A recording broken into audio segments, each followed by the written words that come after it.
রাধে শ্যাম, রাধে রাধে, জয় রাধা মদন গোপাল, শ্রী রাধা মদন গোপাল। শ্রীমদ্ ভাগবত তৃতীয় স্কন্ধ দ্বাদশ অধ্যায় স্বয়ম্ভুর মনুর উপাসনা বৃত্তান্ত নিয়ে আলোচনা করব। হরিনাম শ্রবণ করুন, হরিনাম কীর্তন করুন। কলিতে জ্ঞান যুগ নয়, কলিতে ভক্তি ব্যতীত আর কোনো যুগ নেই। হরিনাম সংকীর্তন অত্যন্ত পুণ্যজনক, কামপ্রদায়ক এবং লাভজনক। উচ্চস্বরে হরি সংকীর্তনকারী ব্যক্তি নিজেকে সহ গাছপালা লতা বৃক্ষ সমস্ত সমাজের মঙ্গল করিয়া থাকেন।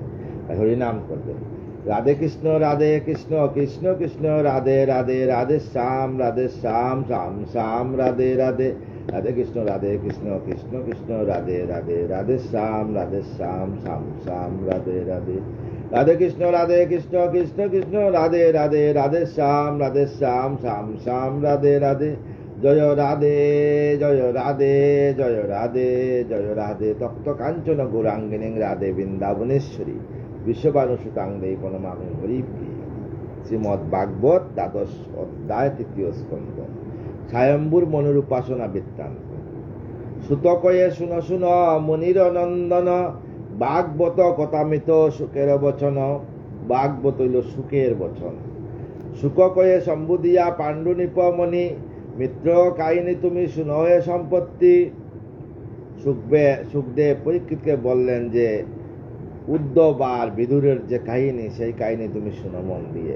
মিত্র মুনির মুখে শুনি সব কথা, দূর হল বিদুরের অন্তরের ব্যথা। উদ্ধবের মুখ থেকে গোবিন্দের লীলা সংকীর্তন শুনে বিদুরের মনে সমস্ত শান্তি ফিরে এলো।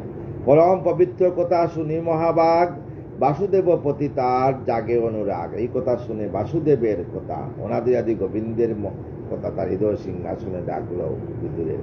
বাসুদেব কথা তার প্রিয় অতিশয়, সেই হেতু মুনিপতি সম্বুধিয়া কয়। উল্লসিত হয়ে অতি হরি কথা শুনি মিত্র জিজ্ঞাসা করে সে বিদুর মুনি। হরি লীলাময় কথা অতি সুমধুর, শুনিতে তোমার মুখে আনন্দ প্রচুর। ক প্রভু কৃপা করে জিজ্ঞাসি এখন, কি করেন অতঃপর মুনি মহাজন। ব্রহ্মাপুত্র মনুলভী শতরূপা নারী, কি করিল বল প্রভু আমারে বিচারি। আদিরাজ স্বয়ম্বীর মনু মহাশয়, ভগবানে যেইজন করিল আশ্রয়। তাহার চৈত্র কথা শুনিতে মধুর, শুনিয়া অন্তর রসান্বিত দূর। এই যে ভাগবত কথা শুনিয়া রসান্বিত হয়, হৃদয় সিংহাসনে রাধারানীর যুগল চরণাসে স্থাপিত হয়। বৈষ্ণব কীর্তনে জীব পায় ফল, তার তুল্য নাই হয় শাস্ত্রাদিত কল। বৈষ্ণব কীর্তন হরিনাম কীর্তন শুনলে যেভাবে শান্তি পাওয়া যায়, শাস্ত্রাদি থেকেও পাঠ থেকেও আরো বেশি শান্তি পাওয়া যায় হরিনাম সংকীর্তনে। অদ্ভুত লীলার সম তারও আচরণ, অতি পুণ্যময় কথা করাও শ্রবণ। শুনিতে সে কথা মম মনে বড় আশা, হরি লীলা শুনে হয় মিটাবো আশা। হরির আশ্রিত সেই মনু আদিরাজ, তার কথা দয়াময় করে করমরে আজ। চিরকাল হরিনাম শুনে যেই জন সদা করে শ্রী হরি সেবন। যে হরিনাম শুনে চিরকাল আর হরির সেবা করে, সেই রাধারানীর যুগল চরণ পাবে। মুকুন্দ চরণ রয়ে হৃদয়ে তাহারও চৈত্র শোনা উচিত সবার।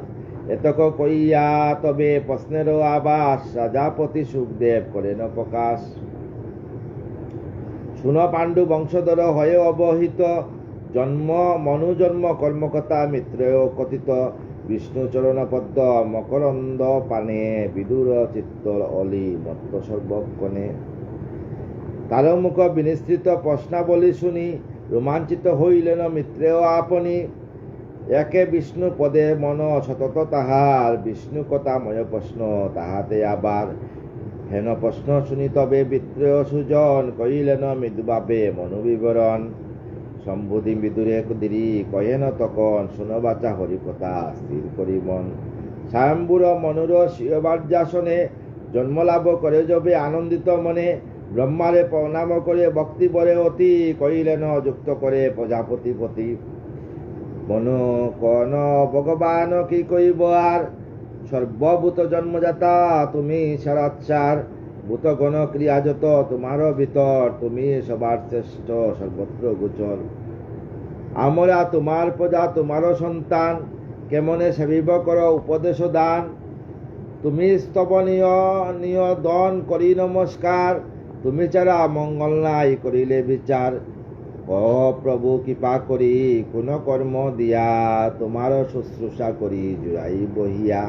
সেই রূপ কর্ম যদি করি প্রজাপতি, লভিব পরম যশ হইবে সম্পদ সদ্গতি। এতএব তুমি সার জগত মাজার, উভয়ে তোমার পদে করি নমস্কার। হে পিতা আপনি হন প্রাণীগণ পিতা, সৃজিত সকল জীব জীবিকার বিধাতা। অপেক্ষা নাই কতব অন্যর কারণে, উপদেশ দাও প্রভু তোমার সন্তানে।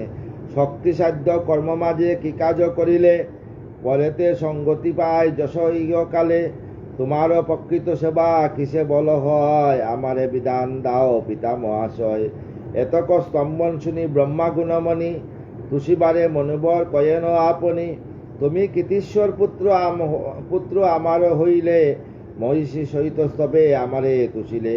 হইল অতিবপিত তোমার স্তবনে, চিরসুখী হ দুয়ে করি স্থির মনে। যেভাবে তুষিলে মুরে হয়ে অকপট, আত্মসমর্পণ করি আমার নিকট। তাহাতে হয়েছি আমি অতি দুষ্ট মনা, অচিরে হইবে সিদ্ধ তোমার কামনা। অপ্রমত পুত্র মোর হ মনুব, নাইক মাৎসর্য কিছু অন্তর ভিতর। সেই হেতু এই কথা করি বারবার, সযতনে সদাজ্ঞা পালিবে বিচার। এই মাত্র আজ্ঞা মম শুনো সন্তান, যথাশক্তি রাখিবে যে গুরুজন মান। গুরুকে করিবে পূজা হয়ে এক মন, সুখী হবে সুখের হবে সারাটি জীবন। যথাশক্তি গুরুদেরকে সেবা করতে বলছে, পূজন করতে বলছে, আর গুরুর কথা শুনে সারাটা জীবন চলতে বলছে। কারণ গুরু পতিত পাবন গৌরহণী, গুরু সেবা করলে গোবিন্দ সেবা হয়ে যায়। যেই জন্য শ্রীজে বিশ্ব নামে ভগবান, করেন তোমারে সৃষ্টি বুঝো জ্ঞানবান। তার স্বরূপ তুমি ভগবান, কর্তব্য তোমার এই করিব বিধান। শতরূপা নামে পত্নী হয়েছে তোমার, তব গুণে যুগে পুত্র হইবে উহার। বিধিমতে যায়াসনে করিয়া রমন, অয়ে বৎস করো তুমি পুত্র উৎপাদন। ধর্মের করিয়া সাক্ষী পালব ভুবন, মহিষীর সহ কর প্রজা উৎপাদন। করিয়া বিধির যজ্ঞ ভগবান তরে, একান্ত করিবে তুষ্ট সেই যজ্ঞস্বরে। বলছেন সংসার করিয়া, সংসার যাতে জীব সৃষ্টি হয় সেই কথা করো। আর হৃদয় সিংহাসনে গোবিন্দকে রেখে যদি করো, তাইলে তোমারও মঙ্গল হবে। আরো এক কথা বাচা দিব উপদেশ, যদি মোর সেবা ইচ্ছা তাকে সবিশেষ। পালো আমার আজ্ঞা প্রজা রক্ষা করে, তাহাতে সেবা হবে জানিও অন্তরে। যেজন আমার আজ্ঞা পালে এক মনে, সেবক সেজন হয় জ্ঞানী বিবেচনে। আমারে সেবিলে তুষ্ট হন ঋষিকেশ, তার সম্মুখে পূর্ণ তোমার বিশেষ। প্রজার পালক এই কার্য করো, সন্তুষ্ট তোমার প্রতি হবে না ঈশ্বর। আরো এক কথা বাছা দিব উপদেশ, শুনো অবহিত চিত্তে করিয়া বিশেষ। দেব ভগবানে তুষ্ট যেজন না করে, নাই তবু সে জনার্দনে যজ্ঞ সিদ্ধি করে।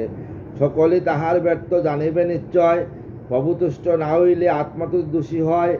আত্মা কলুষিত হয় অধম নিশ্চয়, উন্নতি না হয় তার অধগতি হয়। এত উপদেশ দিয়া ব্রহ্মা মহামতি, নিস্তব্ধ হয়েন তিনি হেরিয়া সন্ততি। প্রফুল্ল কমল মুখ সহসা মুনির, সুচারু নয়ন মরি আনন্দে বাসিল। কণ্ঠস্বর বিরামেতে বিনাজে যেন স্থিল, প্রশান্ত মূর্তিতে হেন অচঞ্চল নীর। হেন বাব হেরি তবে মনুসাধু বর, কইলেন কর জুড়ে তাহারে বিস্তর। কি কব তোমারে পিতা পাপের নাশন, পানা প্রাণে আজ্ঞাতব করিব পালন। এই ভিক্ষা চাই আমি আপনার পাশ, কোথায় জন্মাই প্রজা কোথায় নিবাস। মনু বলছেন প্রজাপতি ব্রহ্মাকে, আমি কোথায় প্রজা জন্মাবো আর কোথায় আমি নিবাস করব। আমার সেই বাসস্থল দান করো প্রভু, তারপরে তো আমি প্রজা সৃষ্টি করব। যে স্থান সুনির্দেশ করো ব্রহ্মণ, করিব বহুল প্রজা তাই উৎপাদন। তুমি যে স্থান আমাকে দাও সেইখানে আমি বহুল প্রজা উৎপাদন করব। ভূতের বিনাশ স্থান এই পৃথিবী ছিল, প্রলয়ের কালে সিন্ধুতে ডুবিল।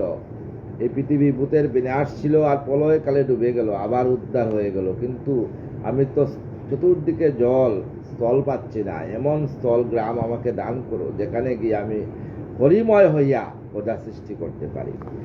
হেন তেজ নাই মম উদ্ধারিতে তাই, মেদিনী উদ্ধারে পিতা করো উপায়। পাইলে মেদিনী আমি হয়ে অধগতি, শ্রীজীব সংখ্যা প্রজা মম যথা মম মতি। পিতা ব্রহ্মাকে বললেন, মনু হে পিতা, আপনি মেদিনী উদ্ধার করুন। মেদিনী না হলে তো আমি স্থান পাবো না, মানে পৃথিবী না হলে তো স্থান, পৃথিবী তো সমুদ্রের নিচে আছে, পৃথিবীকে উদ্ধার করার একটা ব্যবস্থা করেন। এই কথা কই মনু রণজুর করি হাত, ভাবিতে থাকেন ব্রহ্মা মনেতে বিচারি। সুবোধ রচিল গীত হরি কথা সার, হরি গুণ গান হবে কর প্রচার। কালকে বরাও অবতারের কথা আলোচনা করব, বিশাল বড় বরাও অবতার কথা। শরীরটা ভালো না, সমস্ত সাধুগুরু বৈষ্ণবের চরণে আমার শতকোটি প্রণাম। আপনাদের চরণ আশীর্বাদ আমার মস্তকে দিবেন। এই বিশাল ভাগবতের জ্ঞান সাগরের তীরে ভাগবতের ব্যাখ্যা বুঝাইবার মতো ক্ষমতা আমার নেই, সেমন ভাষাও নেই। তথাপি আপনাদের চরণে আমি ক্ষমা প্রার্থী, আপনাদের চরণধুলি মস্তকে দিয়ে আমাকে কৃপা করবে যেন নববৃন্দাবনে আমি রাধারানীর যুগল চরণে সব জ্ঞানে দেহকে রাখতে পারি।